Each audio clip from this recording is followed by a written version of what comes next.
सबको जय मसीह की। आज जो हमारा विषय है वो है घुटनों का दर्द। या कई बार हो जाता है कि हमें घुटनों के दर्द के साथ पैरों में दर्द होना शुरू हो जाता है या कमर में दर्द होना शुरू हो जाता है और इसका कोई भी हमें कारण पता नहीं लग रहा होता है कि हमें ये दर्द क्यों हो रहा है। और इसके लिए हम कई बार दवाइयां खाने शुरू हो जाते हैं। जब तक पेन किलर खाया तब तक उसका दर्द जो है आपका बंद रहता है और जैसे ही दवाई का असर खत्म होता है तो दर्द फिर से स्टार्ट हो जाता है। तो आज मैं आपको कुछ एक्सरसाइज बताऊंगी जिनका नुकसान कोई नहीं है, लेकिन अभी तक का ये रिजल्ट है कि जितने भी पेशेंट मेरे पास दर्द से आए हैं, कमर का दर्द या घुटनों का दर्द, तो उनको वो एक्सरसाइज करवाई गई है। वो एक्सरसाइज से ही उनका वो जो दर्द है वो बंद हो जाता है। तो और हाँ, ये जो एक्सरसाइज है करते वक्त आपके साथ कोई खड़ा होना जरूरी है, क्योंकि कभी कभी बैलेंस करते वक्त हमें किसी के सहारे की जरूरत पड़ सकती है। तो बस आइए हम लोग उन एक्सरसाइज को करते हैं, क्योंकि अभी तक मैंने उससे रिजल्ट लिए हैं, मेरे जो पेशेंट यहाँ पे आए हैं उन्होंने रिजल्ट लिए हैं। तो हमने सोचा है कि हम लोग ये जो YouTube है इसके माध्यम से हम और सारे लोगों के तक ये जो एक्सरसाइज है उनको पहुंचा सकते हैं।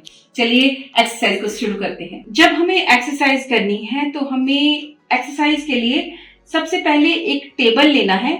वो टेबल आपको देखिए, एक ये टेबल देखिए, हमने इनसे एक्सरसाइज करवानी है तो टेबल इनकी कमर जो है उसके बराबर का है, ठीक है।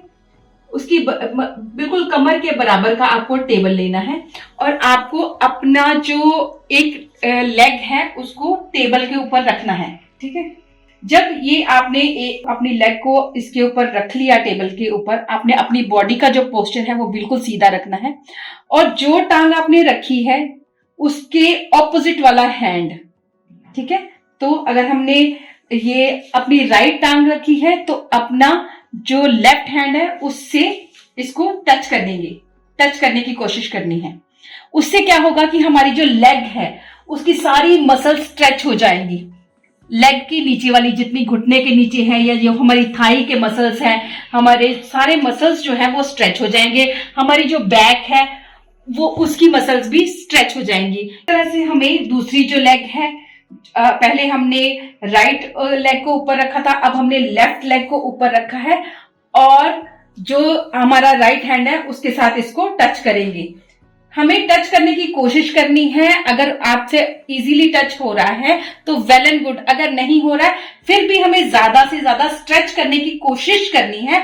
उससे सिर्फ हमें क्या फायदा होने वाला है कि हमारी जो हमारा ये जो घुटना है उसके नीचे की जितनी भी वेन्स हैं वो बिल्कुल स्ट्रेच हो जाएंगी। हमारी ब्लड सप्लाई जो है वो प्रॉपर होने लगेगी।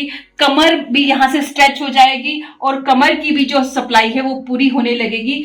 तो उससे क्या होगा कि हमारे कहीं पे भी जो हम लोग कभी हील्स वगैरह पहनते हैं या फिर हमें जूता वगैरह कुछ ऐसा पहन लिया होता है कि हमें दिक्कत आ जाती है कि हमारी कमर में बल पड़ गया या हमारी टांगे दुखनी शुरू हो जाती हैं, वो सब कुछ ठीक हो जाएगा। तो ये है हमारी आज की घुटनों के दर्द की एक्सरसाइज और इसी से हमारे कमर का और पैरों का दर्द ठीक हो जाएगा। ये जो एक्सरसाइज है इनका नुकसान कोई भी नहीं है। इन एक्सरसाइज का फायदा ये है कि हमारी जो वेन्स में सप्लाई कम हो रही होती है, हो सकता है कि हमारा वेट, ये जो मैडम हमें एक्सरसाइज अभी सिखा रही थी, इनका वेट बहुत गेन है, इनकी कमर में दर्द हुआ था तो ये इसलिए मेरे पास आई थी, इसीलिए हमने इन्हीं के थ्रू वो एक्सरसाइज आपको सिखाने की कोशिश करी है कि अगर ये इतना ज्यादा वेट जिनका गेन था वो एक्सरसाइज कर पा रहे हैं और वो ठीक हो गए हैं तो आप लोग भी ठीक हो सकते हैं। इससे होता क्या है कि ये जो एक्सरसाइज हमने अभी सिखाई है इससे स्ट्रेचिंग होएगी। बस स्ट्रेचिंग होने से कई बार होता है कि हमारी अगर कहीं पे सप्लाई कम हो रही हो तो स्ट्रेचिंग से ब्लड वेन्स जो है वो स्ट्रेच हो जाती हैं और स्ट्रेच होने की वजह से सप्लाई सही हो जाएगी और आपको कहीं पे भी पेन हो रहा है जो कमर में या घुटनों में वो ठीक हो जाएगा। तो मैं उम्मीद करती हूँ कि जब आप ये एक्सरसाइज करेंगे और आपको प्रॉपर ये जो दर्द है उसे छुटकारा मिल जाएगा। तो इसी के साथ हम इस वीडियो को अभी बंद करते हैं। सबको जय मसीह की।